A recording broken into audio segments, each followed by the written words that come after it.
NIOS कक्षा 10वीं के सभी विद्यार्थियों का हम हमारे YouTube चैनल में स्वागत करते हैं। सपोर्ट मटेरियल कक्षा 10वीं सब्जेक्ट है हिंदी, जिसका सब्जेक्ट कोड होता है 201। यहाँ हम प्रत्येक पाठ को समझते हैं।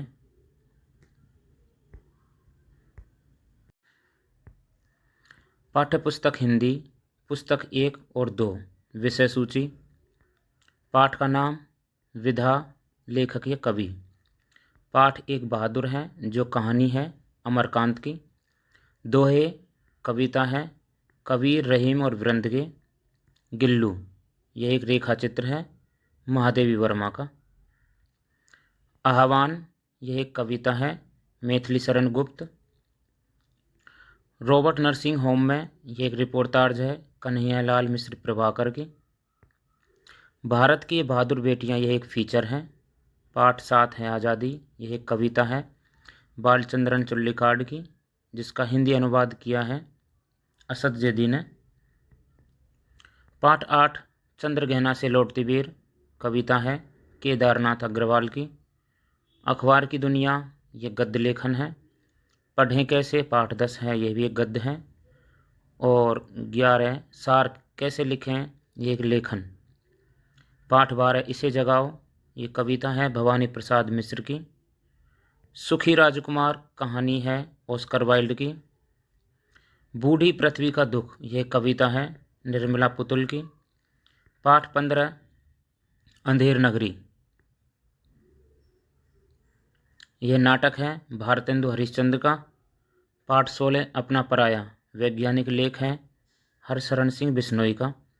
बीती विभावरी जागरी, कविता है जयशंकर प्रसाद। नाखून क्यों बढ़ते हैं, ललित निबंध है हजारी प्रसाद द्विवेदी का। शतरंज के खिलाड़ी, ये एक कहानी है मुंशी प्रेमचंद की। उनको प्रणाम, यह एक कविता है नागार्जुन की। पत्र कैसे लिखें, ये लेखन। और निबंध कैसे लिखें, लेखन। आपके कुल 22 पाठ हैं, तो 22 पाठों का हम यहाँ अध्ययन करेंगे। अपने पाठ्यक्रम के अनुसार तैयारी कर रहे हैं। आपकी परीक्षा में कुछ पाठ TMA में आते हैं और कुछ पाठ पब्लिक एग्जाम में आते हैं। आपने पाठ्यक्रम का वर्गीकरण करके आप उसका अध्ययन कर रहे हैं। जो पाठ सार्वजनिक परीक्षा यानी पब्लिक एग्जाम में आते हैं, आप उनको ध्यान से पढ़ना है, उन्हें उनकी अच्छे से तैयारी करनी है। तो पाठ 11 सार लेखन, सार कैसे लिखें, यह आपकी परीक्षा में 5 अंक का पूछा जाता है, तो आपको इसे अच्छे से समझ लेना है। सार लेखन का अर्थ किसी अनुच्छेद या लेख की मुख्य बातों को कम शब्दों में लिखना सार लेखन कहलाता है। अर्थात कही गई बात को कम शब्दों में व्यक्त करना सार लेखन कहलाता है। सार लेखन का महत्व या उपयोगिता। सार लेखन का महत्व बड़ी बातों को छोटे रूप में लिखने के लिए होता है। सार लेखन में पाठ का सारांश करने का बहुत महत्व है। सार लेखन में केवल मुख्य और महत्वपूर्ण बातों पर ही ध्यान दिया जाता है। सार लेखन में निम्न बातों पर ध्यान देना चाहिए। सार लेखन में कम शब्दों में अधिक बात को शामिल करना चाहिए, ये आप जानते ही हैं। लेखन में शुद्धता पर भी ध्यान देना चाहिए कि आप एकदम शुद्ध लिखें, अशुद्ध शब्दों का प्रयोग ना करें। सार लेखन में सभी जरूरी बातों को शामिल करना चाहिए। इसके अलावा आपको पता है सार लेखन 1/3 शब्दों में करें, यहाँ ध्यान दें 1/3 शब्दों में। तो सार लेखन हमेशा कितने शब्दों में लिखना होता है, 1/3 शब्दों में। वाक्यांश के लिए एक शब्द का आप इस्तेमाल कर सकते हैं। कोई बड़ा वाक्यांश है, उसके लिए आप एक शब्द, जो कि पाठ में भी बहुत सारे वाक्यांश के लिए एक शब्द दिए गए हैं, आप उन्हें भी याद कर सकते हैं। इसके अलावा आपको पता है कि जब सार लेखन आप लिख रहे हैं तो उसको आपको 2 से 3 बार ध्यान से पढ़ना है। मूल भाव को सुरक्षित रखते हुए आपको सार लेखन लिखना है कि अनुच्छेद में जो भाव समझाया गया है, जो अनुच्छेद जिस विषय पर है, उसका मूल भाव बदलना नहीं चाहिए। और आपको ध्यान देना है कि जब सार लेखन आप लिख रहे हैं तो मुहावरों, अलंकारों, लोकोक्तियों इनका प्रयोग ना करें। सहज और सरल भाषा में ही सार लेखन करें। तो ये कुछ महत्वपूर्ण बातें थी जो आपको सार लेखन लिखते समय ध्यान देना है। सार लेखन के उदाहरण पढ़ते हैं।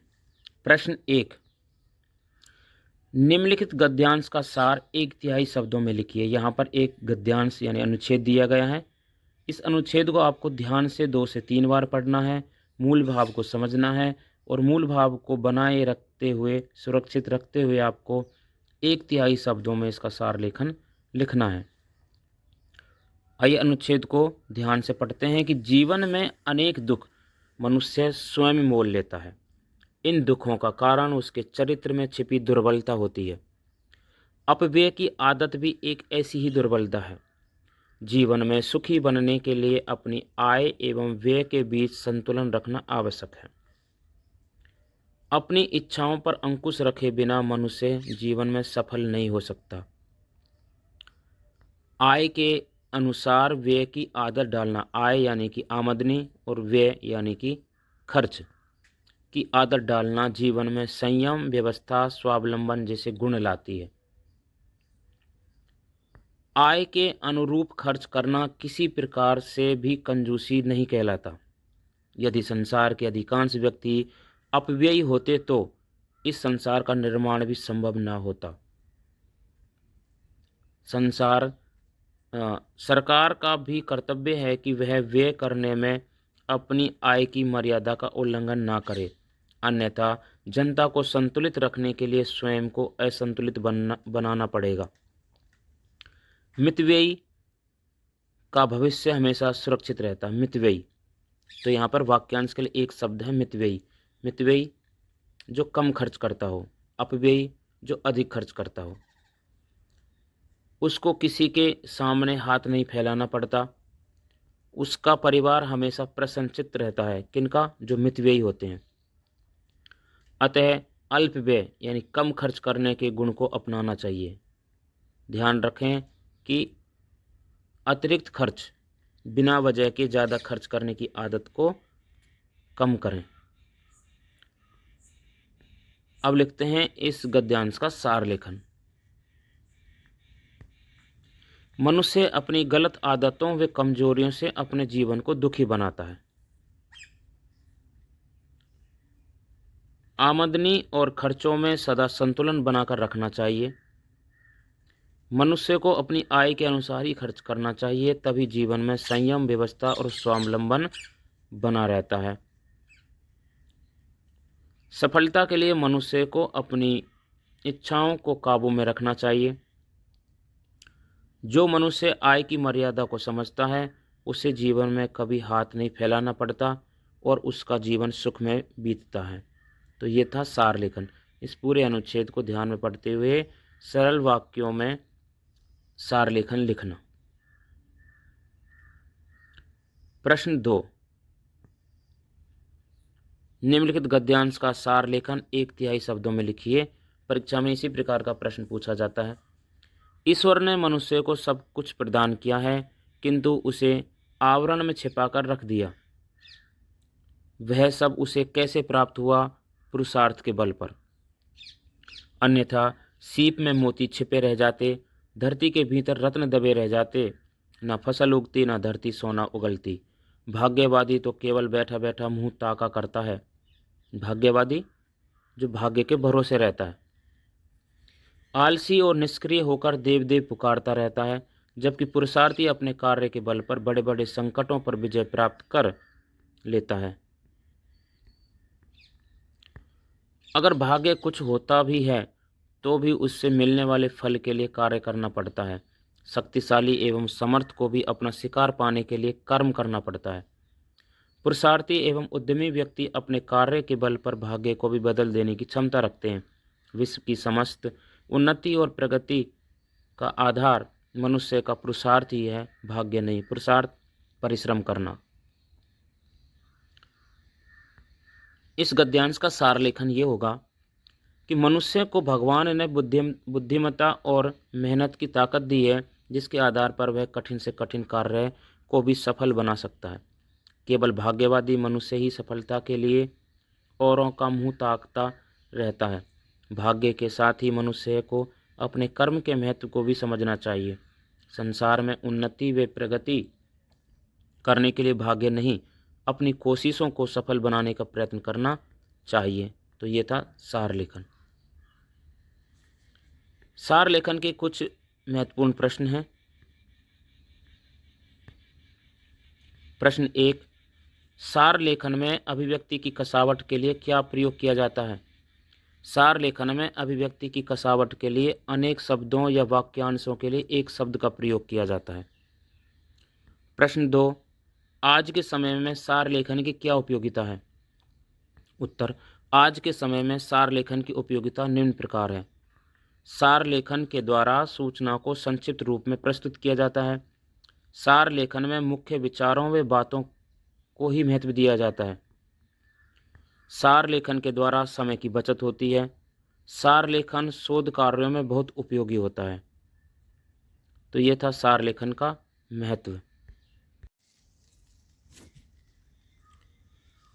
सार लेखन में अभी आपने पढ़ा कि अभिव्यक्ति में कसावट लाने के लिए अनेक शब्दों अथवा वाक्यांशों के लिए एक शब्द का प्रयोग किया जाता है।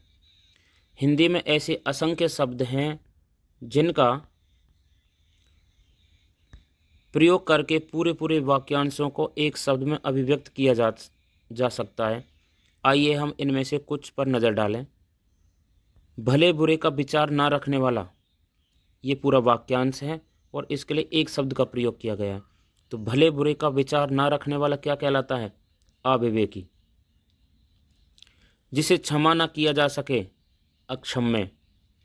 जिसे कोई जीत ना सके, अजेय।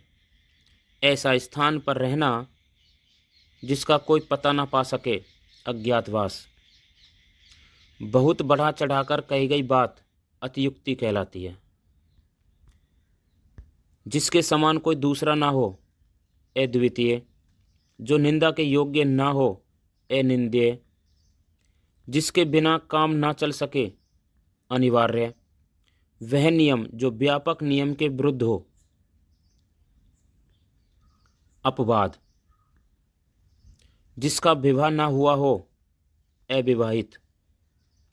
जिस पर अभियोग चलाया जाए, अभियुक्त शब्द का प्रयोग हम प्रयोग करेंगे। जिस पर विश्वास किया जा सके, ये वाक्यांश है और इसके लिए एक शब्द होता है विश्वसनीय। जो पहले कभी ना हुआ हो, अभूतपूर्व या अपूर्व। ईश्वर में विश्वास करने वाला, आस्तिक। जड़ सहित नष्ट कर देना, उन्मूलन। जिस मिट्टी में प्रचुर मात्रा में पैदावार होती हो, उपजाऊ शब्द का प्रयोग करेंगे। जो काम से जी चुराता हो, कामचोर। किसी वस्तु को देखने या बात को जानने की प्रबल इच्छा, कुतूहल।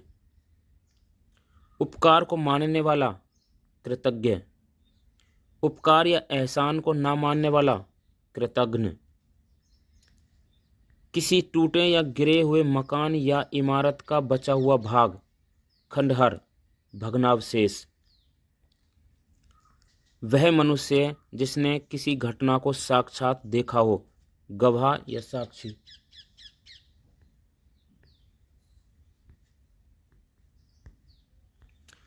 जो दया का पात्र हो, दयनीय।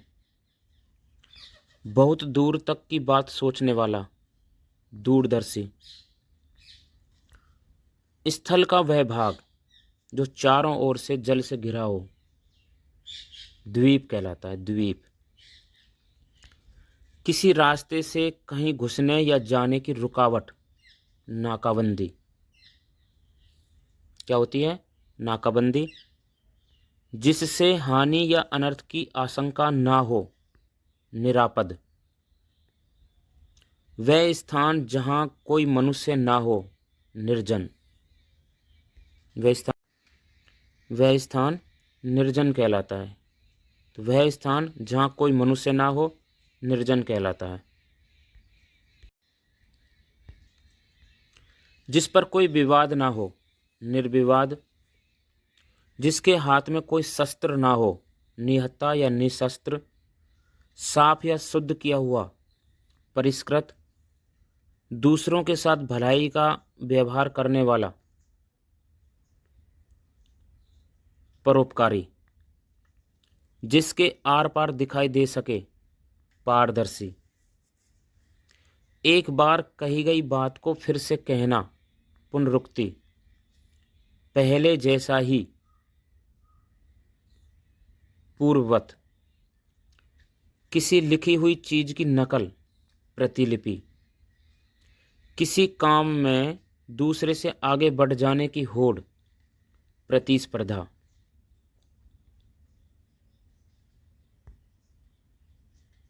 जिसे देखकर भय होता हो, भयानक, जो कम खर्च में काम चलाता हो, मितव्ययी, जो कम खर्च करता हो या जो कम खर्च में काम चलाता हो वो क्या होता है, मितव्ययी, जिस पर कुछ विचार करने की आवश्यकता हो, विचारणीय, वह जो वेतन लेकर काम करता हो, वेतनभोगी, क्या होता है, वेतनभोगी होता है, मेहनत करके पेट पालने वाला व्यक्ति श्रमजीवी या मेहनतकश कहलाता है, जिसके बेढंगेपन पर लोग हंसी उड़ाएं, हास्यास्पद, हित या भला चाहने वाला, हितैषी, और किसी के रूप रंग आदि का विवरण, हुलिया शब्द का प्रयोग करते हैं। ये थे वाक्यांश के लिए एक शब्द। इस तरह से आपने पाठ सार या सार कैसे लिखें। पाठ 12 इसे जगाओ। कविता के कवि का नाम है भवानी प्रसाद मिश्र। पढ़ते हैं मूल भाव। इसे जगाओ कविता का मूल भाव आलसी और अकर्मठ लोगों को समय के महत्व से परिचित कराना है, उन्हें जागरूक करना है और समय पर सजग होने का महत्व स्पष्ट करना है। कवि सूरज, पवन और पक्षी जैसे प्राकृतिक तत्वों की सहायता से सोए हुए व्यक्ति को जगाने का आग्रह करता है, क्योंकि वह प्रकृति के साथ समयानुसार सक्रिय रहते हैं और समय पर अपना काम करना जानते हैं। आइए कविता पढ़ते हैं। पद्यांश 1। भई सूरज जरा इस आदमी को जगा, भई पवन जरा इस आदमी को हिलाओ, यह आदमी जो सोया पड़ा है, जो सच से बेखबर सपनों में खोया पड़ा है। भई पंछी इनके कानों पर चिल्लाओ, भई सूरज जरा इस आदमी को जगाओ। वक्त पर जगाओ, नहीं तो जब बेवक्त जागेगा यह, तो जो आगे निकल गए हैं उन्हें पाने घबरा के भागेगा यह। घबरा के भागना अलग है, क्षिप्र गति अलग है। क्षिप्र तो वह है जो सही क्षण में सजग है। सूरज इसे जगाओ, पवन इसे हिलाओ, पंछी इनके कानों पर चिल्लाओ। कविता के कठिन शब्दार्थ। बेखबर का मतलब है अनजान, बेवक्त समय निकल जाने पर, और क्षिप्र गति तेज गति को कहते हैं। सजग जगा हुआ। कविता का संदर्भ पढ़ते हैं। कविता का नाम इसे जगाओ और कवि भवानी प्रसाद मिश्र है। प्रसंग। प्रस्तुत कविता में आलसी और समय पर काम नहीं करने वाले लोगों को सचेत और सजग होने का संदेश दिया गया है। व्याख्या पढ़ते हैं। कवि ऐसे लोगों को जगाने का संदेश दे रहे हैं जो आलसी हैं और समय पर अपना काम नहीं करते। ऐसे आलसी लोगों को जगाने के लिए कवि प्रकृति का सहारा लेते हैं। सूरज ऐसे आलसी लोगों को जगाता है ताकि वे उठकर काम में लग जाएं। पवन उसे झकझोरती है और वह दोबारा आलस में नहीं आए और निरंतर तीव्र गति से अपना काम करता रहे। पंछी उनके कानों पर चिल्लाते हैं, फलतः ऐसे आलसी लोग सही समय पर अपना काम कर सकें। तो यहाँ पर सूरज, पवन और पंछी के माध्यम से सोए हुए व्यक्ति को जगाने का प्रयास किया जा रहा है। कवि कहता है कि आलस के कारण व्यक्ति अपने साथियों से पीछे रह जाता है और जब वह जागता है तब घबराकर जल्दी में सही काम नहीं कर पाता। उसे अपने साथियों की बराबरी करने का तनाव रहता है। कवि के अनुसार क्षिप्र गति से काम करने का अर्थ है सही समय पर सही काम करना। इस कविता का काव्य सौंदर्य। इसे जगाओ कविता में प्रकृति के उपादानों जैसे सूरज, हवा और पक्षियों के माध्यम से आलसी और निष्क्रिय लोगों को जगाने का आग्रह किया गया है ताकि वे जीवन की विषम परिस्थितियों का सामना कर सही दिशा में आगे बढ़ सकें। कविता की भाषा सहज और सरल है। मानवीकरण अलंकार का सुंदर प्रयोग हुआ है। भाषा प्रतीकात्मक व बिंब विधान युक्त है। स्वाभाविक लयबद्धता भाषा का गुण है। तो ये थी कविता। सरल भाषा में कविता है, कोई कठिन नहीं है। एक सोए हुए व्यक्ति को जो सत्य से बेखबर है उसे जगाने का प्रयास किया जा रहा है। और यहाँ पर प्रकृति के 3 उपादानों सूरज, पवन और पक्षी के माध्यम से जगाया जा रहा है। यही कविता है। अब परीक्षा की दृष्टि से महत्वपूर्ण प्रश्न पढ़ते हैं। अक्सर इस पाठ से TMA में प्रश्न पूछे जाते हैं। बहुविकल्पीय प्रश्न। प्रश्न 1, इसे जगाओ कविता में किसे जगाने के लिए कहा गया है? सोए हुए व्यक्ति को जगाने के लिए कहा गया है। प्रश्न 2, कवि ने सोए हुए व्यक्ति को जगाने के लिए किससे आग्रह किया है? अभी आपने पढ़ा, सूरज, हवा और पक्षी से। प्रश्न 3, कवि ने जगाने का अनुरोध सूर्य, पवन और पक्षी से किया है क्योंकि वे क्रियाशील रहते हैं, निरंतर क्रियाशील रहते हैं, इसलिए सूर्य, पवन और पक्षी से ही अनुरोध किया है। प्रश्न 4, इसे जगाओ कविता में क्षिप्र किसे कहा गया है? जो अवसर को नहीं चूकता उसे क्षिप्र कहा जा गया है। प्रश्न 5, इसे जगाओ कविता में महत्व बताया गया है। चलते रहने का महत्व बताया गया है। रिक्त स्थान भरना है। इसे जगाओ कविता के अनुसार मानव को हमेशा सजग रहना चाहिए। तो इस रिक्त स्थान में क्या आएगा? सजग। इसे जगाओ कविता में समय का महत्व बताया गया है, तो यहाँ पर समय आएगा, उत्तर होगा समय। इसे जगाओ कविता में भय बोधक शब्द है आत्मीयता का। आत्मीयता, जो हमारे सबसे नज़दीकी रहते हैं उनके साथ हमारा आत्मीयता का व्यवहार रहता है, इसलिए भय शब्द का प्रयोग किया गया है। भय सूरज, भय पवन, भय पंछी। इसे जगाओ कविता में को जगाने के लिए कहा गया है आलसी व्यक्ति या कमजोर व्यक्ति? आलसी व्यक्ति को। सोए हुए इंसान को जगाने के लिए से आग्रह किया गया है सूरज, हवा, पक्षी से या सागर, पहाड़, बादल से? नहीं, सूरज, हवा, पक्षी से। अब लघु उत्तरीय प्रश्न। प्रश्न 1, कविता के अनुसार क्षिप्र शब्द का अर्थ क्या है? क्षिप्र शब्द का अर्थ है सही समय पर सही कार्य करना। प्रश्न 2, इसे जगाओ कविता में वास्तव में क्षिप्र कौन है? इसका उत्तर होगा कि जो सही समय पर जाग जाए और अपनी जिम्मेदारियों को समय पर पूरा करे वही वास्तव में क्षिप्र है। प्रश्न 3, इस कविता में सोए हुए व्यक्ति को जागरूक करने के लिए कवि ने किस शैली का प्रयोग किया है? उत्तर है कि सोए हुए व्यक्ति को जागरूक करने के लिए कवि ने बातचीत की संबोधन शैली का प्रयोग किया गया है। प्रश्न 4, इसे जगाओ कविता में लेखक ने क्या संदेश दिया है? उत्तर कि इसे जगाओ कविता में व्यक्ति को हमेशा सचेत और जागरूक बने रहने का संदेश दिया है। प्रश्न 5, बेवक्त जागने का क्या दुष्परिणाम होता है? उत्तर कि अपने आसपास के वातावरण से बेखबर व्यक्ति जब बेवक्त जागता है तो वह हड़बड़ाहट में सही कार्य नहीं कर पाता और उसमें असफल हो जाता है। इसलिए हमें बेवक्त न जागकर क्षिप्र गति से यानी कि तेज गति से कार्य करना चाहिए, ना कि आलसी होकर के अचानक से कार्य शुरू करें, उसमें असफल हो जाते हैं। प्रश्न 6, इसे जगाओ कविता के आधार पर स्पष्ट कीजिए कि समय पर सजग रहने का क्या महत्व है और ऐसा न करने के क्या परिणाम होंगे। उत्तर, इसे जगाओ कविता में समय पर सजग रहने का अर्थ है आलस छोड़कर अपने काम में लग जाना। हमें अपने अवसरों को पहचान तुरंत काम करना चाहिए। यदि हम समय पर सचेत नहीं होते हैं तो अवसर हाथ से निकल जाता है और हम फिर हम पछताते रह जाते हैं और पीछे रह जाते हैं। प्रश्न 7, इसे जगाओ कविता में कवि आदमी को सपने ना देखने की सलाह क्यों देता है? तर्क सहित उत्तर दीजिए।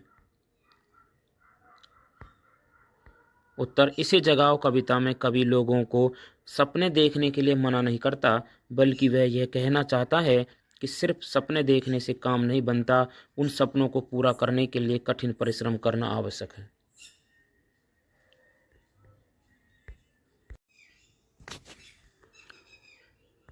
प्रश्न 8, इसे जगाओ कविता की पंक्ति है जो सच से बेखबर सपनों में खोया पड़ा है, इसका आज से स्पष्ट कीजिए। इसका उत्तर है कि जो सच से बेखबर सपनों में खोया पड़ा है का आज से यह है कि व्यक्ति समय पर सजग ना होकर सपनों में खोया रहता है और आलस्य के कारण अपना कर्म नहीं करता। प्रश्न 9, इसे जगाओ कविता में कवि ने क्या संदेश दिया है?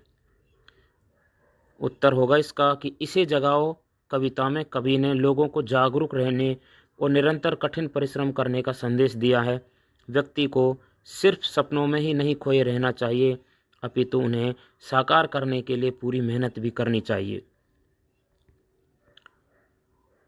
प्रश्न 10, इसे जगाओ कविता में सोए हुए व्यक्ति को जगाने का किनसे आग्रह किया गया है और क्यों? इसका उत्तर है कि इसे जगाओ कविता में कवि ने सूरज, हवा और पंछियों से सोए व्यक्तियों को जगाने का आग्रह किया है, क्योंकि ये सभी तत्व अपना काम निरंतर और सही समय पर करने के लिए समय पर जागते हैं। पढ़ते हैं दीर्घ उत्तरीय प्रश्न। प्रश्न 1, क्षिप्र तो वह है जो सही क्षण में सजग है, कथन का क्या आशय है? उत्तर, कवि कहता है कि सही मायने में क्षिप्र यानी कि तेज गति से चलने का अर्थ है समय पर जागृत होना और अवसर को अपने हाथ से जाने ना देना, अर्थात अवसर का भरपूर उपयोग करना। इसे जगाओ कविता का मूल संदेश यही है कि मनुष्य आलस्य त्याग कर समय का महत्व समझे और सही अवसर पर सही कार्य करे। आप इस समय DOE द्वारा NIOS प्रोजेक्ट द्वारा दिया गया सपोर्ट मटेरियल पढ़ रहे हैं। इस बार नया सपोर्ट मटेरियल आया है, इसे समझाया जा रहा है। प्रश्न 2, इसे जगाओ कविता में सूरज, हवा और पक्षी का किन गुणों के कारण उल्लेख किया गया है? उत्तर, इसे जगाओ कविता में सूरज के हर रोज उदित होने और जग को प्रकाशित कर सभी को नींद से जगाने, हवा और पक्षियों के लगातार सक्रिय रहने और पक्षी के सुबह जल्दी जागने आदि गुणों के कारण उल्लेख किया गया है। कवि चाहता है कि प्राकृतिक तत्वों के इन गुणों को मनुष्य अपने जीवन में अंगीकार कर प्रगति करता रहे।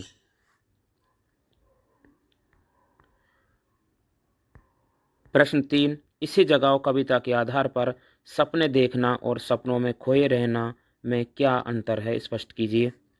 उत्तर, सपने देखना का अर्थ है सपने देखना और उन्हें पूरा करने के लिए कोशिश व मेहनत करना।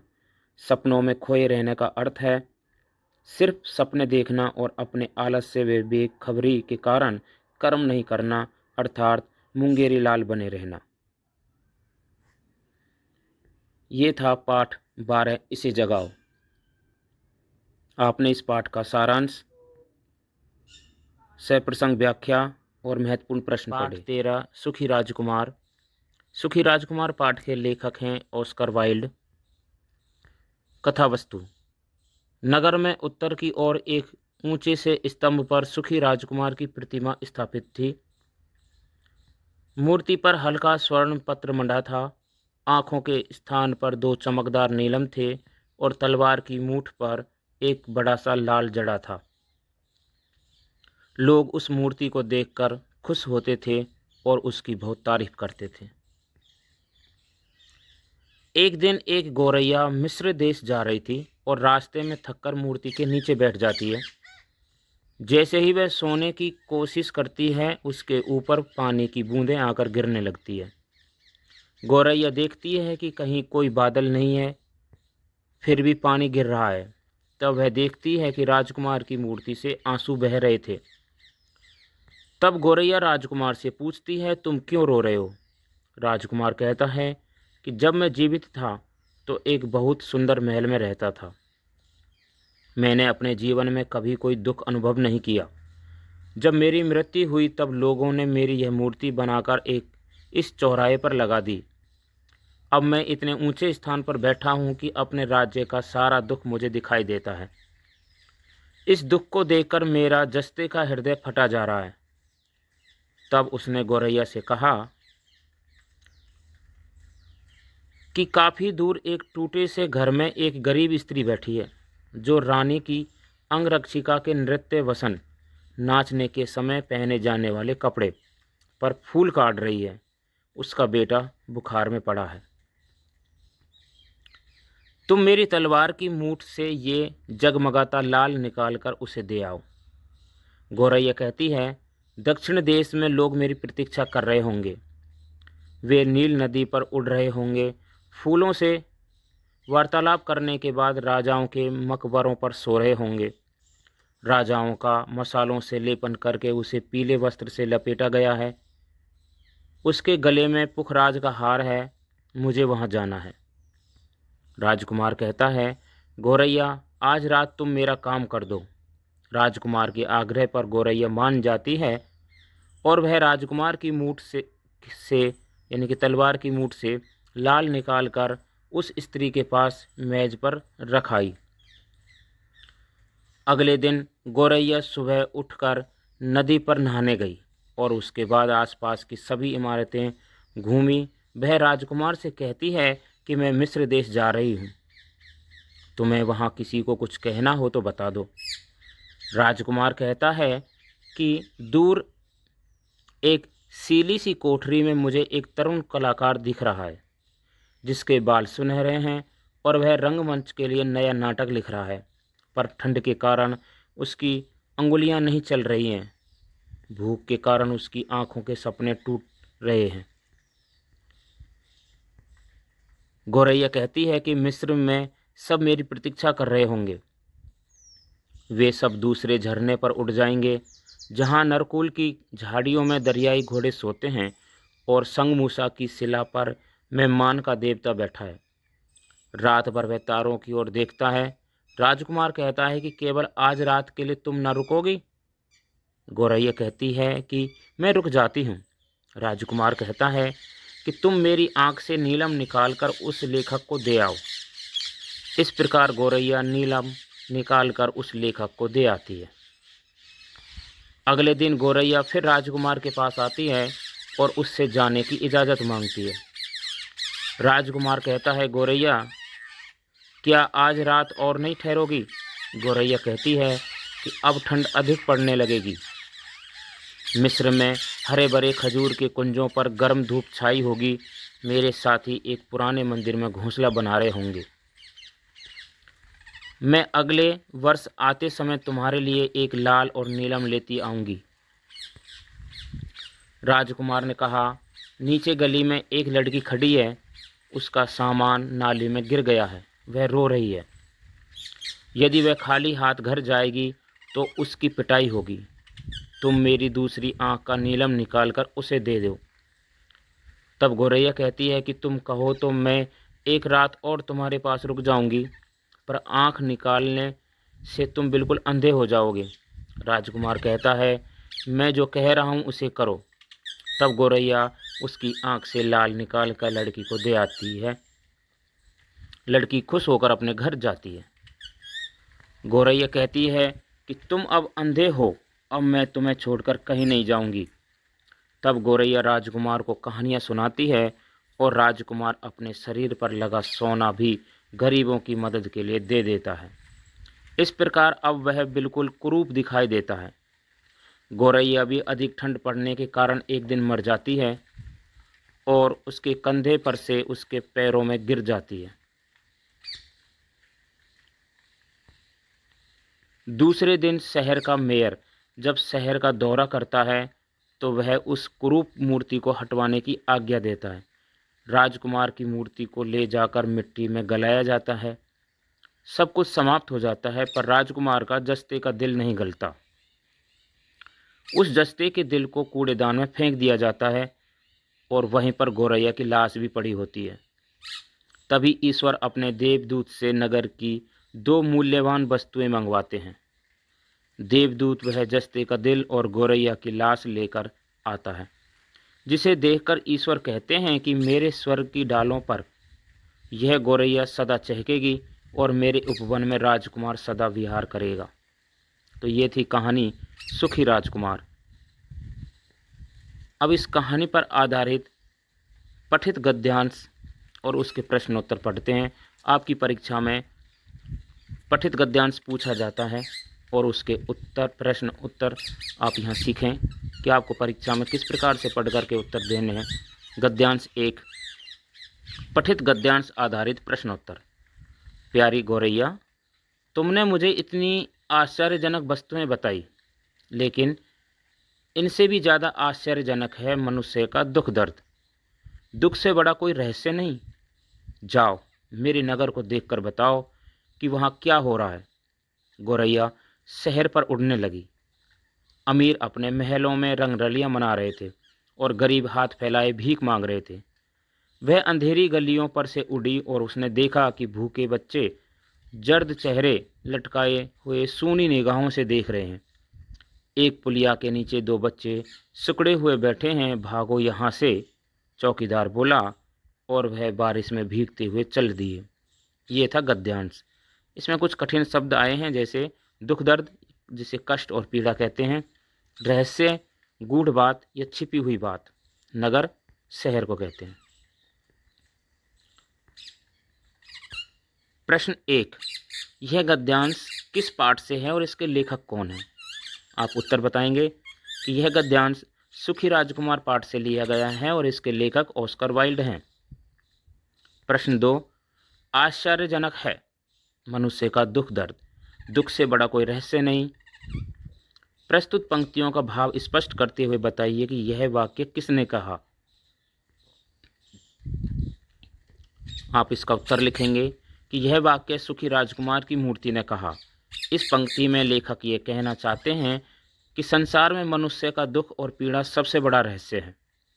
मनुष्य के दुख दर्द के कारणों को पहचान पाना और उसे दूर करने के लिए हल ढूंढ पाना मनुष्य के लिए सबसे बड़ी चुनौती है।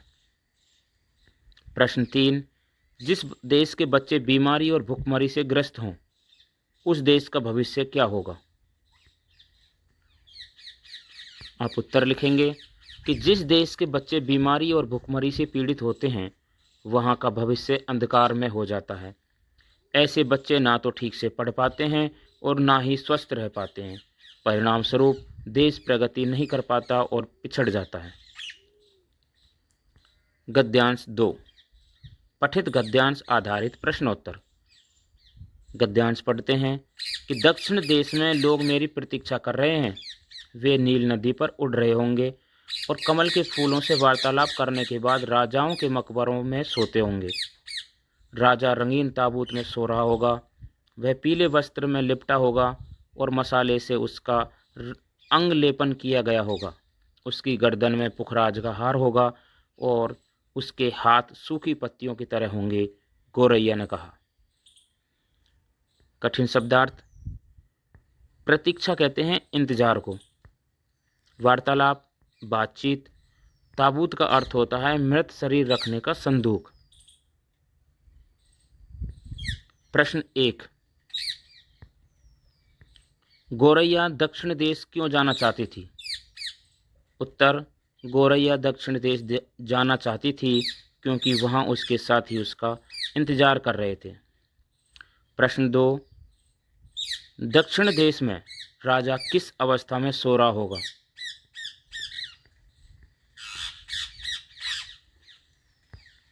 उत्तर लिखेंगे कि दक्षिण देश में राजा रंगीन ताबूत में सो रहा होगा।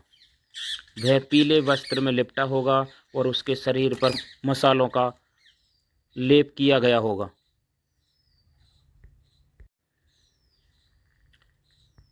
प्रश्न 3, गद्यांश में राजा के शरीर का वर्णन कैसे किया गया है? उत्तर, गद्यांश में बताया गया है कि राजा की गर्दन में पुखराज का हार होगा और उसके हाथ सूखी पत्तियों की तरह होंगे।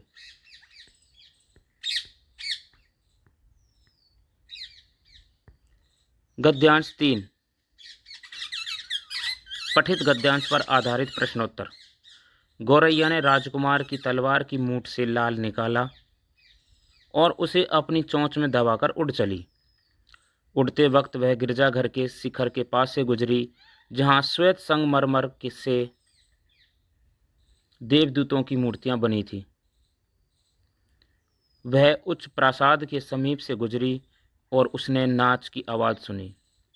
छज्जे पर एक सुंदर किशोरी अपने प्रेमी के कंधे पर हाथ रखे हुए आई। आहा, तारे कितने सुंदर हैं, प्रेम की शक्ति भी कितनी अद्भुत है। उसने भावोन्मेष में कहा, मैं समझता हूँ कि अगले नृत्य के लिए मेरे वस्त्र तैयार हो जाएंगे।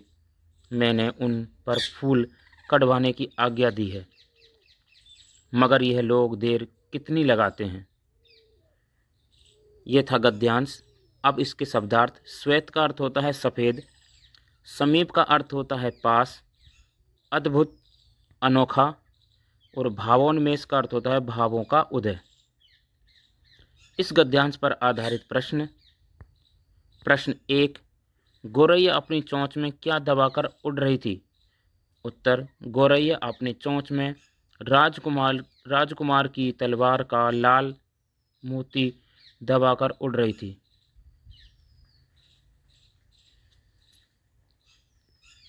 प्रश्न 2, गोरैया को उड़ते वक्त क्या क्या दिखाई दिया?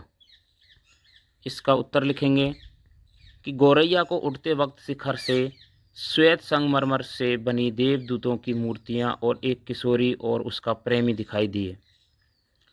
प्रश्न 3, किशोरी कौन थी? उत्तर लिखेंगे कि किशोरी राजकुमार की अंगरक्षिका थी। गद्यांश 4 पढ़ते हैं। पठित गद्यांश की सप्रसंग व्याख्या। अब जो प्रश्न आपकी परीक्षा में पूछा जाएगा वह होता है पठित गद्यांश की सप्रसंग व्याख्या करना। आइए पहले गद्यांश को ध्यान से पढ़ें कि अगले दिन वह राजकुमार के कंधों पर बैठकर भांति भांति की कहानी सुनाने लगी। लाल बगुलों की कहानी जो नील नदी के किनारे कतार में खड़े रहते हैं और मौका पाते ही छपट कर सारी मछलियां चोंच में दबाकर उड़ जाते हैं। स्फिनिक्स की मूर्तियों की कहानी जो रेगिस्तान में रहती है और सर्वज्ञ है। चंद्रमा की घाटियों के राजा की कहानी जो बड़े से संगमरमर की पूजा करता है, और उस हरे सांप की कहानी जो डोलियों में लिपटा रहता है और 20 पुरोहित उसे दूध पिलाते हैं। शब्दार्थ। भांति भांति का अर्थ होता है अनेक प्रकार, कतार का अर्थ होता है पंक्ति, और पुरोहित का अर्थ होता है यज्ञ पूजा आदि करने वाला ब्राह्मण। जब आप सप्रसंग व्याख्या करते हैं तो आप लिखेंगे संदर्भ। यह गद्यांश ऑस्कर वाइल्ड द्वारा रचित पाठ सुखी राजकुमार से लिया गया है। प्रसंग में आप लिखेंगे कि जब गोरैया दक्षिण देश न जाकर राजकुमार के साथ ठहर जाती है, वह राजकुमार के दुख को देखकर उससे जुड़ जाती है। व्याख्या लिखें कि गद्यांश में लेखक ने गोरैया और राजकुमार के भावनात्मक संबंध को सुंदर रूप से प्रस्तुत किया है। गोरैया राजकुमार के कंधे पर बैठकर उसे तरह तरह की रोचक कहानियां सुनाती है। इन कहानियों में नील नदी के बगुलों, रेगिस्तान की मूर्तियों, चंद्रमा की घाटियों के राजा और हरे सांप का वर्णन है। यह सब गोरैया के अनुभव और यात्राओं का चित्रण है। इन कहानियों के माध्यम से लेखक यह दिखाता है कि गोरैया और राजकुमार के बीच गहरा स्नेह और मित्रता विकसित हो चुकी है। तो ये थी इस गद्यांश की सप्रसंग व्याख्या। गद्यांश 5, पठित गद्यांश की सप्रसंग व्याख्या। लोहा गलाने के कारखाने में मिस्त्री ने कहा, कैसा अचरज है, यह टूटा हुआ जस्ते का दिल भट्टी में पिघल ही नहीं रहा है। उसने उसे कूड़े खाने में फेंक दिया। वहीं गोरैया की लाश भी पड़ी थी। ईश्वर ने अपने देवदूत से कहा, मेरे लिए नगर की 2 सबसे मूल्यवान वस्तुएं ले आओ। देवदूत वह जस्ते का दिल और गोरैया की लाश ले आया। ठीक, बिल्कुल ठीक, ईश्वर ने कहा, मैंने स्वर्ग की डालों में यह गोरैया सदा चहकेगी और मेरे उपवन में राजकुमार सदैव विहार करेगा। शब्दार्थ। अचरज का अर्थ होता है आश्चर्य। देवदूत का अर्थ होता है ईश्वर का संदेश वाहक। उपवन का अर्थ बगीचा, और विहार करना, घूमना फिरना कहलाता है। संदर्भ। यह गद्यांश ऑस्कर वाइल्ड रचित पाठ सुखी राजकुमार से लिया गया है। प्रसंग। राजकुमार की मूर्ति के सभी रत्न और सोने की परतें दान करने के बाद उसका दिल टूट जाता है। गोरैया ठंड से मर जाती है। नगरवासी मूर्ति को तोड़कर भट्टी में डाल देते हैं।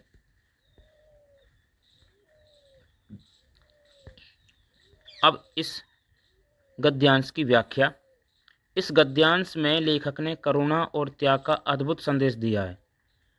राजकुमार का दिल, जो अब तक दया और करुणा से भरकर गरीबों की सहायता कर रहा था, भट्टी में नहीं पिघलता। यह इस बात का प्रतीक है कि सच्ची करुणा और प्रेम कभी नष्ट नहीं होते।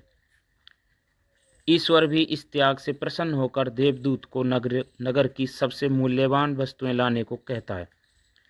देवदूत राजकुमार का टूटा हुआ दिल और गौरैया की लाश लाता है। ईश्वर उन्हें स्वर्ग में स्थान देता है। इससे संदेश मिलता है कि त्याग और प्रेम करने वाले ही सच में अमर होते हैं। ये थे इस पाठ के सह प्रसंग, व्याख्या और गद्यांश पर आधारित प्रश्नोत्तर। अब पढ़ते हैं परीक्षा की दृष्टि से महत्वपूर्ण प्रश्न। सबसे पहले बहुविकल्पीय प्रश्न। प्रश्न 1, सुखी राजकुमार की आंखें किस चीज की बनी थी? चांदी, लाल मोती, नीलम या सोना? आपने पढ़ा कि सुखी राजकुमार की आंखों में नीलम लगे हुए थे, तो नीलम। प्रश्न 2 कि राजकुमार का हृदय किसका बना था? जस्ता। प्रश्न 3, राजकुमार की मदद किसने की? गौरैया ने, किसान ने, बच्चे ने, लेखक ने? गौरैया ने। तो उत्तर होगा गौरैया। प्रश्न 4, गरीब महिला की मदद के लिए राजकुमार ने क्या दिया? लाल। ठीक है, उत्तर होगा लाल। प्रश्न 5, राजकुमार ने लड़की को कौन सा रत्न दिया? उत्तर होगा नीलम। अब है रिक्त स्थान। रिक्त स्थान भरिए। जब हम अपने से बाहर देखते हैं तो हमारे अनुभव, रिक्त स्थान में क्या आएगा? अनुभव हमें संवेदनशील बनाते हैं। 2, बाह्य सौंदर्य से अधिक महत्वपूर्ण है वही हमें श्रेष्ठ मनुष्य बनाता है। आंतरिक सौंदर्य या शारीरिक सौंदर्य? उत्तर होगा आंतरिक सौंदर्य। प्रश्न तीसरा है कि गौरैया के व्यक्तित्व परिवर्तन से हमें पता चलता है कि अच्छे लोगों की संगत से व्यक्तित्व उदार और अधिक सामाजिक बनता है। तो इसमें क्या आएगा उत्तर? सामाजिक। किशोरी राजकुमारी की अंगरक्षिका थी, तो क्या आएगा? अंगरक्षिका इस रिक्त स्थान में आएगा। ईश्वर ने पृथ्वी से 2 मूल्यवान वस्तुएं लाने का आदेश देवदूत को दिया, तो उत्तर आएगा देवदूत। अब आपको बताना है सही गलत। आपकी परीक्षा में भी सही गलत से एक प्रश्न पूछा जाता है। बताएं कि राजकुमार ने गौरैया को जाने दिया? गलत। राजकुमार ने गौरैया को जाने नहीं दिया। गौरैया की मृत्यु ठंड से हुई थी? ये सही है। मेयर ने राजकुमार की मूर्ति हटवा दी? हाँ, बिल्कुल सही। गौरैया और राजकुमार ईश्वर के बगीचे में रहने लगे? यह भी सही है। देवदूत जस्ते का दिल और गौरैया की लाश लेकर गया? यह कथन भी सही है। सुखी राजकुमार की प्रतिमा नगर में दक्षिण की ओर लगी थी? यह असत्य है, यह गलत है। गौरैया राजकुमार की मदद नहीं करती? राजकुमार की मदद करती है, तो इसका मतलब जो ये कथन है कि गौरैया राजकुमार की मदद नहीं करती, ये कथन असत्य है, यानी गलत है। राजकुमार बहुत गरीब था? यह कथन भी गलत है। अब पढ़ते हैं लघु उत्तरीय प्रश्न। प्रश्न 1, सुखी राजकुमार की मूर्ति कैसी थी? सुखी राजकुमार की मूर्ति सोने से मढ़ी हुई थी। उसकी आंखों में नीलम थे। उसकी तलवार की मूठ पर एक लाल था। उसका हृदय जस्ते का था। ऐसी थी सुखी राजकुमार की मूर्ति। प्रश्न 2, सुखी राजकुमार दुखी क्यों था? उत्तर है कि सुखी राजकुमार दुखी इसलिए था क्योंकि जब वह मूर्ति के रूप में चौराहे पर स्थापित हुआ तो उसने देखा कि उसकी प्रजा बहुत ज़्यादा दुखी है। प्रश्न 3, गौरैया राजकुमार की मदद कैसे करती है? इसका उत्तर कि राजकुमार के पैर स्तंभ से जुड़े थे, तब वह गौरैया को उसकी मदद के लिए पूछता है। गौरैया गरीब स्त्री और लेखक तक राजकुमार द्वारा दिए गए लाल और नीलम पहुंचाती है। प्रश्न 4, राजकुमार की मूर्ति क्यों हटाई गई? उत्तर होगा, राजकुमार की मूर्ति हटाई गई क्योंकि उसका सोना उतरने के बाद वो कुरूप और मनहूस हो गई थी। प्रश्न 5, राजकुमार के शरीर का कौन सा हिस्सा नहीं गलता? उत्तर होगा उसका जस्ते का दिल। प्रश्न 6, ईश्वर ने देवदूत को क्या आदेश दिया? उत्तर, ईश्वर ने आदेश दिया कि पृथ्वी से 2 मूल्यवान वस्तुएं लेकर आओ। तो वह क्या लेकर जाता है? अगला ही प्रश्न है प्रश्न 7 कि देवदूत क्या लेकर आया? उत्तर, देवदूत राजकुमार का जस्ते का दिल और गौरैया की लाश लेकर आया। प्रश्न 8, गौरैया और राजकुमार अंत में कहाँ रहने लगे? उत्तर, गौरैया और राजकुमार अंत में ईश्वर के सुंदर बगीचे में रहने लगे। प्रश्न 9, कहानी के अंत में गौरैया और राजकुमार कहाँ पहुँचते हैं? उत्तर कि कहानी के अंत में गौरैया और राजकुमार ईश्वर के पास पहुँचते हैं। प्रश्न 10, सुखी राजकुमार की प्रतिमा कहाँ स्थापित थी? उत्तर, नगर में उत्तर की ओर एक ऊंचे से स्तंभ पर सुखी राजकुमार की प्रतिमा स्थापित थी। अब पढ़ते हैं दीर्घ उत्तरीय प्रश्न। प्रश्न 1, सुखी राजकुमार कहानी के अनुसार गौरैया का आरंभिक व्यवहार कैसा था? उत्तर, सुखी राजकुमार कहानी के अनुसार गौरैया आरंभ में केवल अपने बारे में सोचती थी। वह राजकुमार की मदद न करके अपने मित्रों के पास मिस्र देश जाना चाहती थी ताकि वह आराम से रह सके, लेकिन दयावान राजकुमार के साथ रहकर उसमें भी बदलाव आया और वह दूसरों की मदद करने के लिए ठहर गई। प्रश्न 2, सुखी राजकुमार कहानी के आधार पर गौरैया के चरित्र की 2 विशेषताएं लिखिए। आप उत्तर लिखेंगे कि गौरैया के चरित्र की 2 विशेषताएं निम्नलिखित हैं। 1, कि वह दयालु पक्षी थी, इसलिए वह राजकुमार के साथ रहकर लोगों की मदद करने लगी। दूसरी, कि उसके भीतर बलिदान की भावना थी। राजकुमार के अंधे होने पर कुरूप राजकुमार के साथ ही रहती है और अपना जीवन भी बलिदान कर देती है। प्रश्न 3, सुखी राजकुमार कहानी में बच्चों की स्थिति का उल्लेख करते हुए उनकी स्थिति को बेहतर बनाने के लिए अपने सुझाव दीजिए। इसका उत्तर है कि सुखी राजकुमार कहानी के अनुसार नगर में बच्चों की हालत बहुत खराब थी। वे भूखे, प्यासे, कमज़ोर और बीमार थे। कुछ बच्चों के पास पहनने के कपड़े नहीं थे। वे ठंड से कांप रहे थे और जनता इतनी गरीब थी कि अपने बच्चों का पालन पोषण ठीक से नहीं कर पाती थी।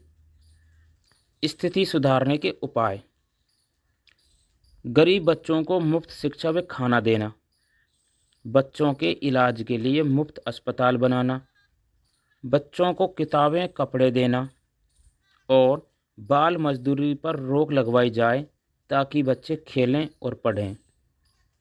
ये थे इस पाठ के महत्वपूर्ण प्रश्न, सप्रसंग व्याख्या और गद्यांश पर आधारित प्रश्न।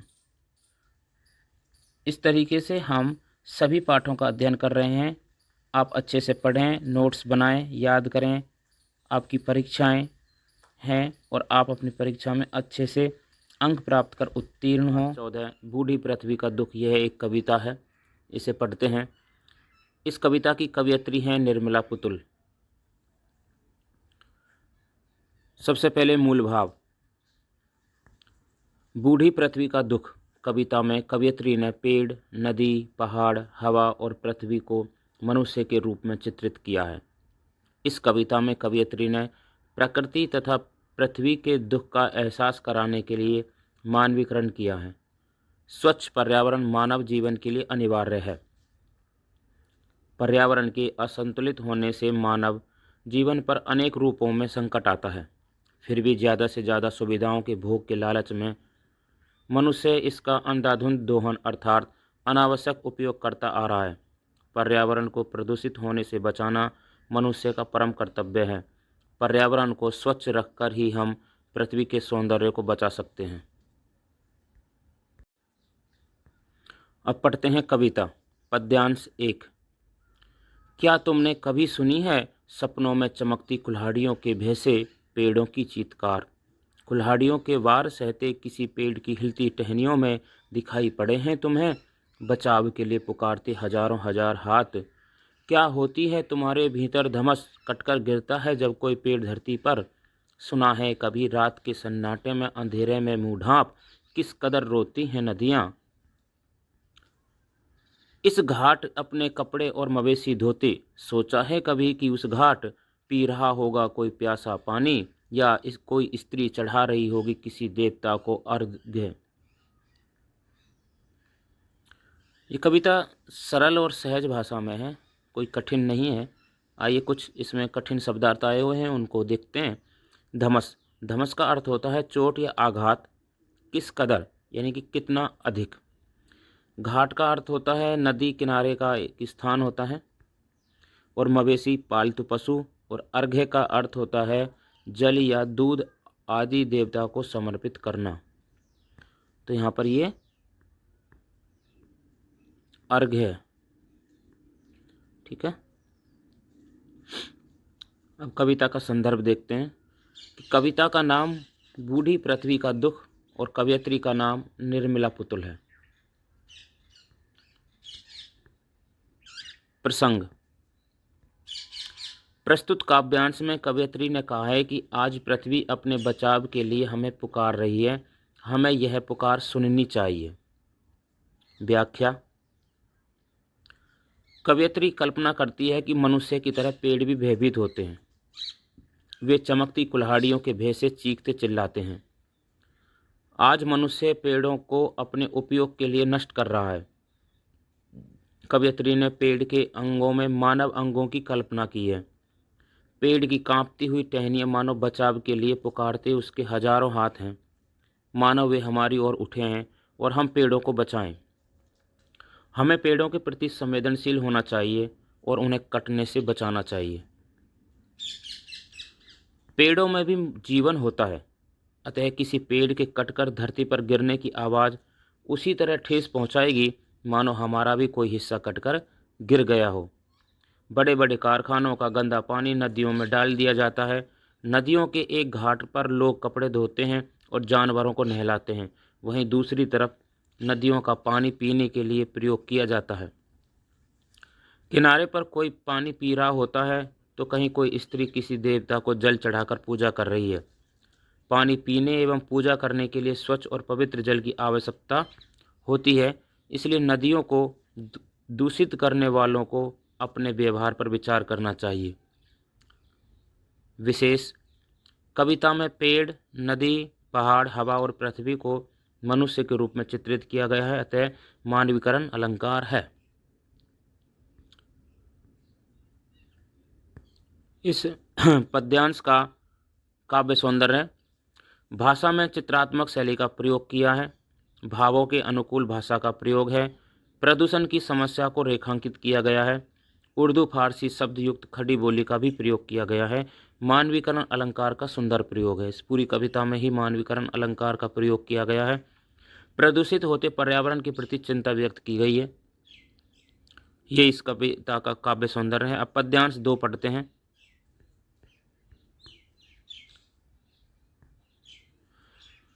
कभी महसूस किया है कि किस कदर दहलता है मौन समाधि लिए बैठा पहाड़ का सीना, विस्फोट से टूटकर जब छिटकता दूर तक कोई पत्थर। सुनाई पड़ी है कभी भरी दोपहरिया में हथौड़ों की चोट से टूटकर बिखरते पत्थरों की चीख। खून की उल्टियां करते देखा है कभी हवा को अपने घर के पिछवाड़े, थोड़ा सा वक्त चुराकर बतियाया है कभी। कभी शिकायत न करने वाली गुमसुम बूढ़ी पृथ्वी से उसका दुख।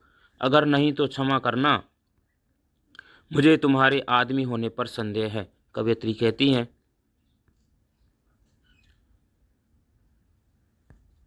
शब्दार्थ। समाधि का अर्थ होता है ध्यान की मुद्रा में। गुमसुम यानी कि चुपचाप। पिछवाड़े, घर के पीछे का हिस्सा। संदर्भ।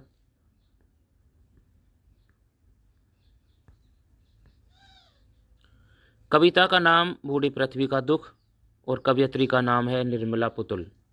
प्रसंग। प्रस्तुत पंक्तियों में कवयित्री ने वायु प्रदूषण से होने वाली हानियों के विषय में बताया है। व्याख्या। कवयित्री के अनुसार मनुष्य बड़ी बड़ी इमारतें बनाने के लिए पहाड़ों को विस्फोट से तोड़ता है ताकि उसे पत्थर, सीमेंट इत्यादि प्राप्त हो सके। मनुष्य एक तरफ निर्माण करता है तो दूसरी तरफ विनाश भी करता है। मनुष्य के ऐसे व्यवहार से लगता है मानो पहाड़ का सीना दहल गया हो। डायनामाइट पहाड़ के सीने में तेज आघात करता है जिससे उसके पत्थर छिटक कर दूर गिरते हैं। कवयित्री मनुष्य का पहाड़ों के प्रति क्रूर व्यवहार शब्दों के माध्यम से दर्शाती है। वायु प्रदूषण से हवा प्रदूषित हो गई है जिससे लोगों की सेहत खराब हो रही है। अनेक भयंकर रोग फैल रहे हैं, अतः हमें प्रदूषण को दूर करने हेतु अधिक से अधिक वृक्ष लगाने चाहिए। हमारा सारा ध्यान मुख्य द्वार की सजावट और सफाई पर रहता है। घर के पिछवाड़े अर्थात पिछले हिस्से की ओर हम ध्यान ही नहीं देते, कूड़ा फेंकते रहते हैं। कवयित्री ने पृथ्वी को बूढ़ी औरत के रूप में प्रस्तुत करते हुए उसके दुख को प्रकट किया है, जिससे हमें समय निकालकर बात करनी चाहिए, उसकी देखभाल और सेवा करनी चाहिए। हम पृथ्वी पर पेड़ पौधे लगाकर पर्यावरण को स्वच्छ रखकर असमय के बुढ़ापे से बचा सकते हैं, अर्थात पृथ्वी को हरी भरी और प्राकृतिक संसाधनों से संपन्न बना सकते हैं। काव्य सौंदर्य। कविता में दृश्यात्मकता है, प्रकृति का मानवीकरण किया गया है, बातचीत की प्रश्न शैली का उपयोग किया गया है, प्रदूषण की समस्या को रेखांकित किया गया है और मनुष्य से आशा की जाती है कि वे पृथ्वी का दुख समझे। पेड़ पौधों, नदियों, पहाड़ों एवं हवा को प्रदूषित होने से बचाना मुख्य मनुष्य का कर्तव्य है। उर्दू फारसी शब्द युक्त खड़ी बोली का प्रयोग किया गया है। तो ये थी कविता की सप्रसंग व्याख्या। अब परीक्षा की दृष्टि से महत्वपूर्ण प्रश्न। बहुविकल्पीय प्रश्न। प्रश्न 1, कविता में पेड़ों के हजारों हजार हाथों के हिलने से क्या अभिप्राय है? इसका अर्थ है कि रक्षा की गुहार लगाना, कि पेड़ रक्षा की गुहार लगा रहे हैं। प्रश्न 2, नदियाँ मुंह ढाँप कर रोती हैं, रात के सन्नाटे में, सुबह के समय, दिन के उजाले में या अर्घ्य देते समय? तो रात के सन्नाटे में इसका उत्तर होगा।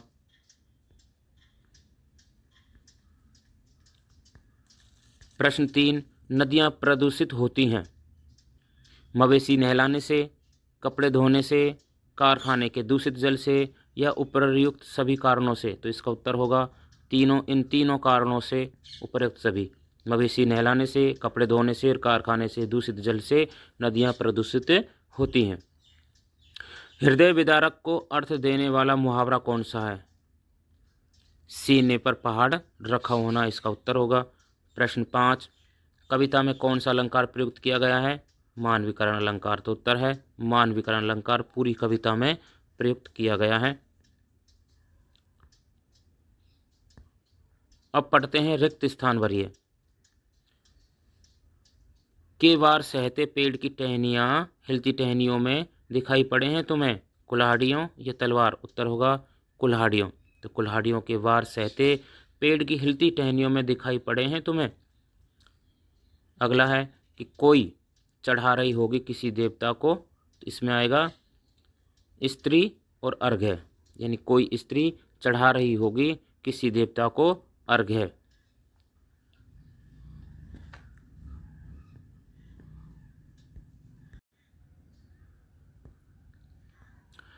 मवेशी नहलाने से हवा रिक्त स्थान होती है स्वच्छ या प्रदूषित? तो मवेशी नहलाने से हवा प्रदूषित होती है।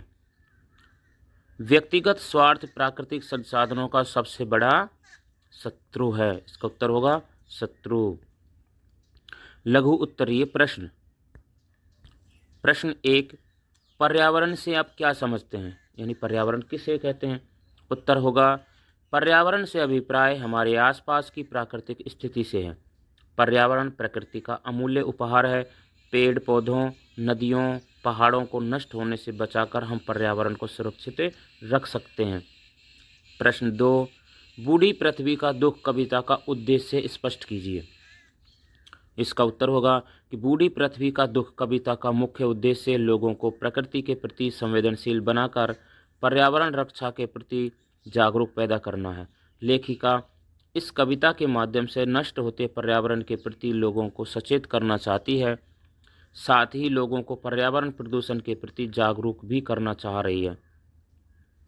प्रश्न 3, पृथ्वी को बूढ़ी क्यों कहा गया है? इसका उत्तर है कि प्रकृति के दिन प्रतिदिन नष्ट होने, पेड़ों के दोहन, प्रदूषण बढ़ने और नदियों के सूखने, पहाड़ों के नष्ट होने से दिन प्रतिदिन पृथ्वी का सौंदर्य समाप्त होता जा रहा है। प्रदूषित हवा के कारण धरती बंजर, रूखी और रोगी हो रही है, इसलिए पृथ्वी को बूढ़ी कहा गया है। प्रश्न 4, कि कवयित्री ने हवा को खून की उल्टियां करते क्यों दिखाया है? इस कविता की जो कवयित्री हैं वो हैं निर्मला पुतुल। तो इसका उत्तर होगा कि तेज गति से बढ़ते वायु प्रदूषण ने स्वयं वायु को रोगी बना दिया है, इसलिए कवयित्री ने हवा को खून की उल्टियां करते दिखाया है। प्रश्न 5, पृथ्वी के सौंदर्य को कैसे बचाया जा सकता है? इसका उत्तर होगा, पेड़ पौधे, नदियों, पर्वतों और हवा को नष्ट एवं प्रदूषित होने से बचाकर पृथ्वी के सौंदर्य को बचाया जा सकता है।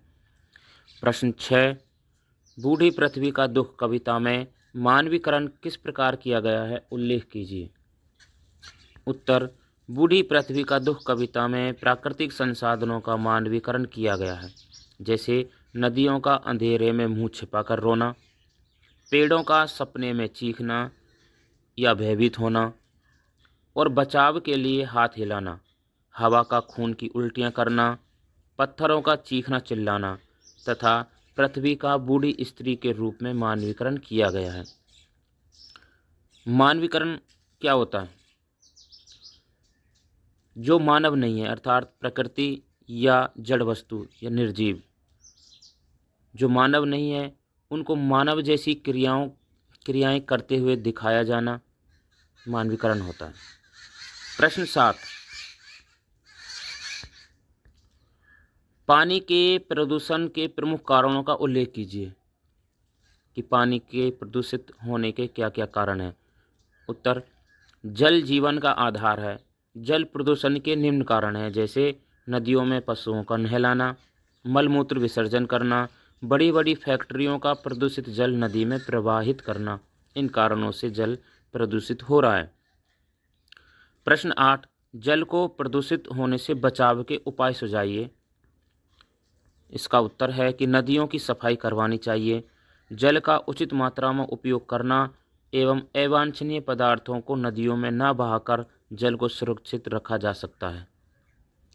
प्रश्न 9, बूढ़ी पृथ्वी का दुख कविता का काव्य सौंदर्य प्रस्तुत कीजिए। उत्तर, कविता की भाषा सरल एवं प्रभावी है। चीत्कार, हजारों हजार हाथ, अंधेरे में मुंह ढांप, मौन समाधि जैसे शब्दों का प्रयोग करके प्रकृति की पीड़ा को मार्मिक ढंग से व्यक्त किया गया है। प्रश्न शैली का प्रयोग करके पाठक को सोचने एवं आत्मचिंतन के लिए प्रेरित किया गया है। मानवीकरण अलंकार का प्रयोग किया गया है। प्रश्न 10, बूढ़ी पृथ्वी का दुख कविता के आधार पर बताइए कि आप पर्यावरण पर मंडराते खतरे के लिए किस सीमा तक उत्तरदायी हैं।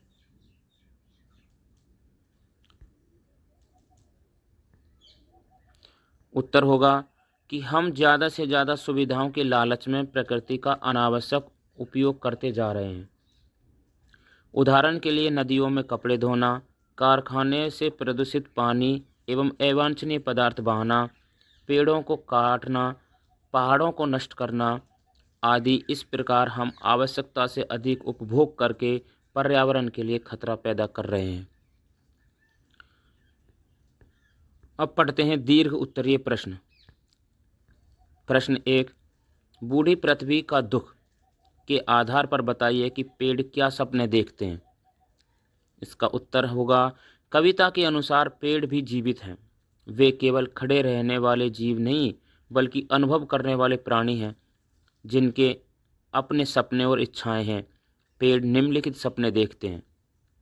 हरियाली और स्वतंत्रता का सपना। पेड़ स्वतंत्र रूप से लहराने, हवा में झूमने और हरे भरे रहने के सपने देखते हैं। वे सपना देखते हैं कि पुराने जंगलों में लौट जाएं, जहां वे भीड़, मशीनों और इंसानों के लालच से दूर रहें। प्रश्न 2, बूढ़ी पृथ्वी का दुख कविता के आधार पर पानी के प्रदूषण के मुख्य कारणों का उल्लेख कीजिए। उत्तर लिखेंगे कि कविता के अनुसार पानी के प्रदूषण के मुख्य कारण निम्नलिखित हैं।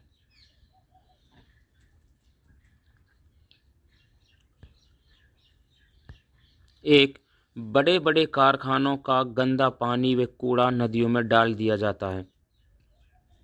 दूसरा, श्रद्धा तथा धर्म के नाम पर लोग नदियों में ऐसी चीज़ें बहाते हैं जिससे नदियां गंदगी से भर जाती हैं।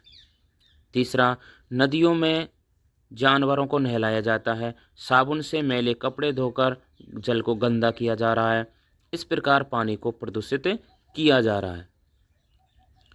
प्रश्न 3, बूढ़ी पृथ्वी का दुख कविता के आधार पर बताइए कि मानव के प्रकृति विरोधी कार्य मनुष्य के लिए अहितकारक क्यों हैं। पर्यावरण को प्रदूषण से बचाने के लिए आप क्या उपाय करेंगे। उत्तर होगा, प्रकृति ने हमें पेड़ पौधे, जलवायु एवं खनिज संपदा आदि वरदान स्वरूप प्रदान किए हैं, लेकिन हम प्रकृति के नियम के विरुद्ध इन संसाधनों का प्रयोग अधिक मात्रा में कर रहे हैं। प्रकृति के साथ ऐसा करना हमारे स्वयं के लिए ही हानिकारक है।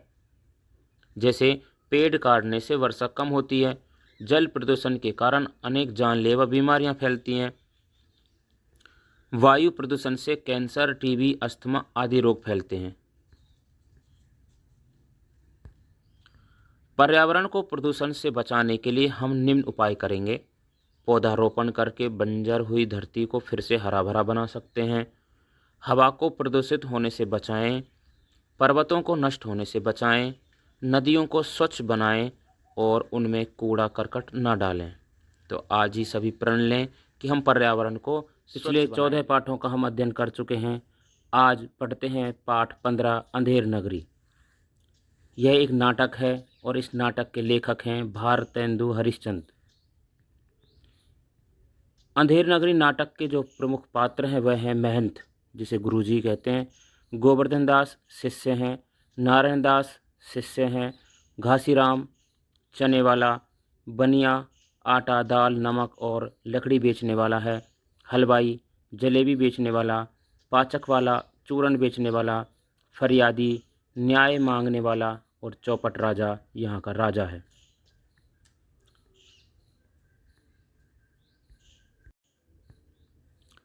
कथा वस्तु, अंधेर नगरी भारतेंदु हरिश्चंद्र जी द्वारा लिखित व्यंग्यात्मक नाटक है। इस नाटक के माध्यम से भारतेंदु जी ने उस समय की अंग्रेजी सरकार द्वारा भारतीयों पर किए गए अत्याचारों पर करारा व्यंग किया है। अंधेर नगरी एक ऐसा नगर है जहां न्याय अन्याय में कोई भेद नहीं किया जाता। निर्दोष को सजा देना केवल इसलिए तय होता है कि उनकी गर्दन मोटी होने के कारण फांसी के फंदे पर फिट आती है और दोषी को मुक्त कर दिया जाता है। नाटक के प्रारंभ में महंत अपने 2 शिष्यों नारायण दास और गोवर्धन दास के साथ अंधेर नगरी पहुंचता है। वहां सभी वस्तुओं का भाव एक समान है। हर वस्तु टके सेर बेची जा रही है। महंत गोवर्धन दास को पश्चिम दिशा और नारायण दास को पूर्व दिशा की ओर भेज देते हैं। महंत शिष्यों को लोभ ना करने के लिए कहते हैं और साथ ही यह भी बताते हैं कि लोभ करने से सम्मान खत्म हो जाता है और इंसान नरक में जाता है। गोवर्धन दास नगर में भिक्षा के लिए जाता है और देखता है कि नगर में सभी वस्तुएं 1 टके की 1 सेर मिल रही हैं, चाहे वो चना हो, जलेबी, चीनी या फिर घी। गोवर्धन दास सभी वस्तुओं का समान मूल्य जानकर प्रसन्न हो जाता है और भिक्षा में मिले 7 पैसों से 3.5 सेर मिठाई खरीद कर लाता है। गुरुजी के पूछने पर गोवर्धन दास नगर का नाम अंधेर नगरी और राजा का नाम चौपट बताता है और गाता है, अंधेर नगरी चौपट राजा, टके सेर भाजी टके सेर खाजा। महंत दोनों शिष्यों को अंधेर नगरी तुरंत छोड़ने के लिए कहता है। महंत समझाता है कि ऐसी नगरी में रहना उचित नहीं है जहाँ टके सेर भाजी और टके सेर ही खाजा मिलता हो। गोवर्धन दास गुरु की बात न मानकर वहीं रहने का निर्णय लेता है ताकि वह मज़े से पेट भर सके। महंत वहाँ से जाने का निर्णय लेता है। साथ ही गोवर्धन दास को कहता है कि कभी संकट पड़े तो हमारा स्मरण करना। गोवर्धन दास महंत जी को प्रणाम करता है और कहता है, मैं आपको प्रतिदिन याद करूँगा। इस अंधेर नगरी के राजा के राज्य में एक बकरी दीवार में दबकर मर जाती है। फरियादी राजा के पास न्याय की आशा लेकर पहुंचता है। राजा के हुक्म अनुसार बकरी के मरने के लिए जिम्मेदार के रूप में क्रमशः कल्लू बनिए, कारीगर, चूने वाले, भिस्ती, कसाई, गडरिए तथा कोतवाल को पकड़कर लाया जाता है। लेकिन हर व्यक्ति किसी दूसरे को जिम्मेदार बनाकर खुद छूट जाता है। अंततः गोवर्धन दास को पकड़ लिया जाता है। फांसी से पहले चेला गुरु को याद करता है। महंत आकर गोवर्धन दास से गुप्त बातचीत करता है और फिर गुरु चेले में वाद विवाद होने लगता है। कारण पूछने पर महंत बताता है कि इस शुभ मुहूर्त में जिसे फांसी होगी उसे स्वर्ग मिलेगा। यह सुनकर राजा स्वयं फांसी पर झूलने के लिए तैयार हो जाता है। यह था नाटक अंधेर नगरी। अब इस नाटक पर आधारित परीक्षा उपयोगी प्रश्न। बहुविकल्पीय प्रश्न। प्रश्न 1, अंधेर नगरी नाटक जो पाठ है उसके लेखक कौन है? भारतेंदु हरिश्चंद्र इसका उत्तर है। प्रश्न 2, अंधेर नगरी में राजा का नाम क्या था? चौपट राजा।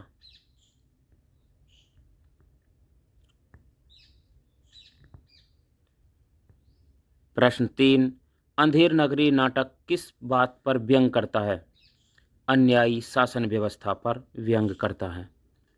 प्रश्न 4, अंधेर नगरी नाटक में गुरु अपने चेले को किस बात से सावधान करता है? नगर में ठहरने से।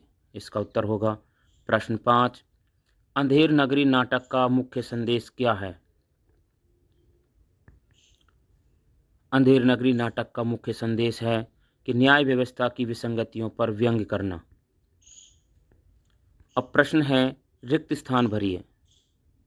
चौपट राजा का शासन पूरी तरह अव्यवस्थित था, तो यहाँ पे क्या आएगा? अव्यवस्थित। नाटक में गुरु समझदार और शिष्य मूर्ख दिखाया गया है, उत्तर होगा मूर्ख। अंधेर नगरी में दूध और सब्जी की कीमत बराबर थी, तो यहाँ पे आएगा बराबर। नाटक में दिखाया गया है कि अन्याय का अंत खाली दुख होता है, रिक्त स्थान में आएगा दुख। अंधेर नगरी का बाजार देखकर गुरु ने उसे अनर्थ का स्थान कहा है। क्या कहा है? अनर्थ का स्थान। अब पढ़ते हैं लघु उत्तरीय प्रश्न। प्रश्न 1, महंत ने गोवर्धन दास को भिक्षा लेने जाते समय क्या समझाया? ध्यान रखना है। उत्तर, महंत ने गोवर्धन दास को भिक्षा लेने जाते समय समझाया कि लोभ लालच नहीं करना। लोभ करने से पाप होता है और सम्मान नष्ट हो जाता है। लोभ करने से व्यक्ति नरक में जाता है। ये सब गोवर्धन दास को समझाया था। प्रश्न 2, गोवर्धन दास अंधेर नगरी में क्यों रहना चाहता था?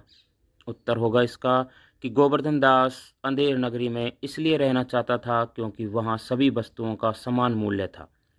सभी वस्तुएं टके की 1 सेर मिलती थी, जिससे उसका पेट अच्छे से भर जाता और उसे कभी भूखा नहीं सोना पड़ता। प्रश्न 3, महंत के अनुसार अंधेर नगरी में रहना क्यों अनुचित था?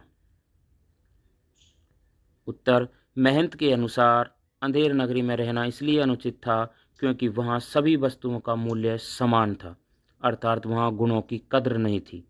सभी वस्तुओं के मूल्यांकन का एक ही पैमाना था। ऐसे राज्य का नष्ट होना अनिवार्य था। प्रश्न 4, फरियादी क्या फरियाद लेकर आया? उत्तर, फरियादी की बकरी कल्लू बनिए की दीवार के नीचे दबकर मर गई थी। फरियादी बकरी के लिए न्याय दिलाने की फरियाद लेकर के आया था। प्रश्न 5, अंधेर नगरी पाठ के आधार पर बताइए कि नगर में लोग मोटे क्यों नहीं होते थे। उत्तर, अंधेर नगरी में नगर के लोग राजा के न्याय के डर से मोटे नहीं होते थे। राजा न्याय देने के लिए किसी भी व्यक्ति को जिसकी गर्दन फांसी के फंदे की उपयुक्त होती थी, उसी को फांसी पर लटका देता था। प्रश्न 6, गोवर्धन दास को फांसी के फंदे पर क्यों लटकाया जा रहा था? उत्तर, गोवर्धन दास अंधेर नगरी में खुशी से रह रहा था। पेट भर खाने को मिल रहा था, जिसकी वजह से वह मोटा हो गया था और उसकी गर्दन मोटी होने के कारण फांसी के फंदे पर उपयुक्त हो गई। इसलिए गोवर्धन दास को फांसी पर लटकाया जा रहा था। प्रश्न 7, महंत ने गोवर्धन दास को कैसे बचाया? उत्तर, महंत ने राजा के सामने गोवर्धन दास की बजाय खुद फांसी पर चढ़ने के लिए कहा, क्योंकि उस समय शुभ मुहूर्त में जो फांसी पर चढ़ेगा उसे स्वर्ग मिलेगा। महंत की ऐसी बात सुनकर राजा ने स्वयं स्वर्ग में जाने के लिए फांसी पर चढ़ने का निर्णय लिया। प्रश्न 8, अंधेर नगरी नाटक लिखने के पीछे भारतेंदु हरिश्चंद्र का क्या उद्देश्य था? उत्तर, अंधेर नगरी एक व्यंग्य नाटक है जिसमें भारतेंदु ने अन्यायी राजा के माध्यम से अंग्रेजी शासन व्यवस्था की कमियों पर करारी चोट की है। भारतेंदु के समय में भारत अंग्रेजों का गुलाम था। अंग्रेजी शासन की आलोचना सीधे सीधे नहीं की जा सकती थी। प्रश्न 9, टके सिर भाजी टके सिर खाजा में निहित व्यंग्यार्थ को स्पष्ट कीजिए। उत्तर, अंधेर नगरी पाठ में टके सिर भाजी टके सिर खाजा में निहित व्यंग्यार्थ है कि अंधेर नगरी राज्य में हर चीज़ का मूल्य एक समान है, चाहे वे भाजी हो या खाजा, जो अयोग्यता और अव्यवस्था को का प्रतीक है। इस राज्य में न्याय, व्यवस्था और विवेक की कमी है। प्रश्न 10, अंधेर नगरी नाटक से हमें क्या शिक्षा मिलती है? इसका उत्तर होगा कि अंधेर नगरी नाटक से हमें शिक्षा मिलती है कि हमें मूर्खतापूर्ण शासन करने वालों से बचना चाहिए और विवेकपूर्ण व्यवहार करना चाहिए।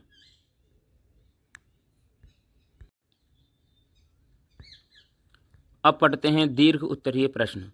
प्रश्न 1, भारतेंदु ने अंधेर नगरी नाटक के माध्यम से अपने समय की शासन व्यवस्था पर करारा व्यंग किया है। क्या आप इस बात से सहमत हैं? स्पष्ट कीजिए। आप उत्तर लिखेंगे कि भारतेंदु के समय में हमारा देश अंग्रेजों के अधीन था। अंग्रेज भारत हमारा हर प्रकार से शोषण करते थे। भारतेंदु ने इस नाटक के द्वारा दिखाया है कि अंग्रेजी शासन में दूरदर्शिता का अभाव था। जो निर्दोष लोग थे उनको सज़ा दी जाती थी। भारतेंदु ने इस नाटक के माध्यम से अंग्रेज सरकार के शोषण, अन्याय और अदूरदर्शिता पर तीखा व्यंग किया है। मैं इस बात से पूर्णतः सहमत हूँ। योग्यता के आधार पर ही किसी व्यक्ति अथवा वस्तु का मूल्य निर्धारित होना चाहिए। प्रश्न 2, मूल्यवान वस्तुएं सस्ती होने पर भी महंत ने अंधेर नगरी में रहने के लिए क्यों मना कर दिया? इसका उत्तर लिखेंगे कि महंत जानते थे कि ऐसी व्यवस्था में जहां प्रत्येक चीज़ का मोल एक ही है, अर्थात शरीफ और बदमाश में कोई भेद नहीं किया जाता, वहां किसी के जुर्म की सज़ा किसी को भी मिल सकती है। इस व्यवस्था में सब चीज़ें टके सेर मिलती हैं। महंत ऐसी नगरी में रहने के जोखिम को जानता था।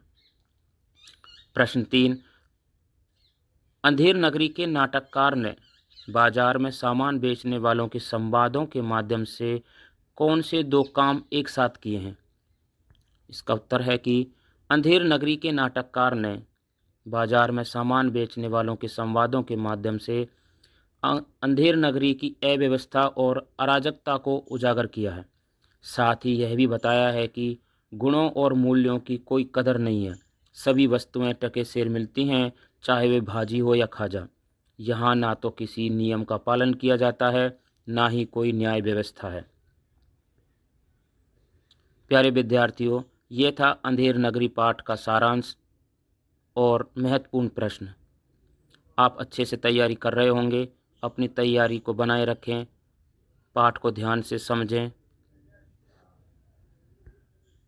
महत्वपूर्ण प्रश्न और सप्रसंग व्याख्या को अपनी नोटबुक में लिखें और लगातार अध्ययन करें। हमारे चैनल को सब्सक्राइब करें ताकि आपको समय समय पर सभी वीडियो मिलती रहें। धन्यवाद।